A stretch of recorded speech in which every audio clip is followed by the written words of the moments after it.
mass and spin. Okay, there's also charge, but since black holes should essentially be neutral, mass and spin are the two that count. Mass is relatively easy to determine. Far away from a black hole, you can even use Newtonian physics. By measuring the gravitational effects of the black hole on other bodies, you can estimate the mass of the black hole. This has been done, and black holes have been found with masses ranging from just a few times our sun, stellar mass black holes, up to billions of solar masses, supermassive black holes. It's generally accepted that there is a supermassive black hole at the centers of most galaxies, including our own. But what about spin? Since black holes form from collapsing stars and all known stars rotate, all black holes should also be rotating.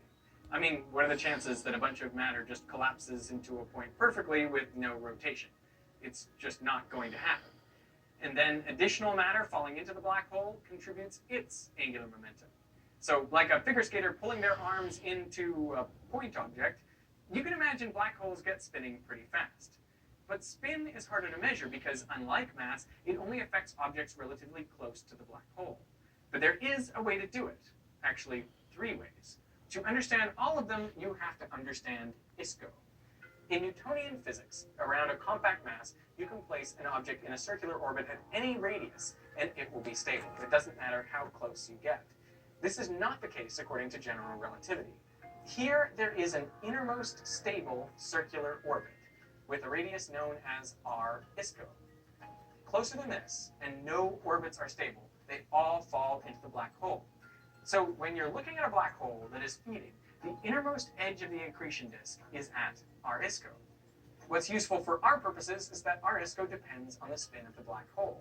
The faster it's spinning, the smaller r ISCO becomes, assuming it's spinning in the same direction as the matter in the accretion disk. The rotation enables particles to orbit closer to the black hole than they'd be able to for a non-spinning black hole.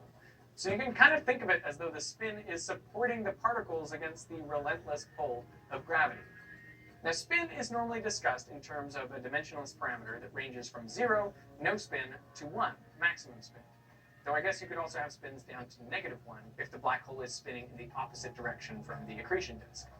Now, as spin increases, r ISCO decreases by a factor of 6, shrinking down to the size of the event horizon. And this sets what many scientists think is the maximum spin a black hole can have. Because if the minimum stable orbit were the size of the event horizon, then light could escape from the black hole, allowing us to see into the singularity. This is called a naked singularity, and it makes a lot of scientists uncomfortable. As yet, there isn't a strong theoretical reason why a black hole can't exceed this maximum spin. It's just that we haven't seen one, and the thought of an exposed singularity just kind of feels wrong. Most suspect the maximum real-world spin parameter is around 0.998. So how can you use r ISCO to measure the spin of a black hole? Well, first, let's think about how we measure the size of anything far away from us in deep space, like the radius of a star. Most stars are so far away that they're simply point objects in our telescopes. So how can you figure out their radii? Well, first, look at the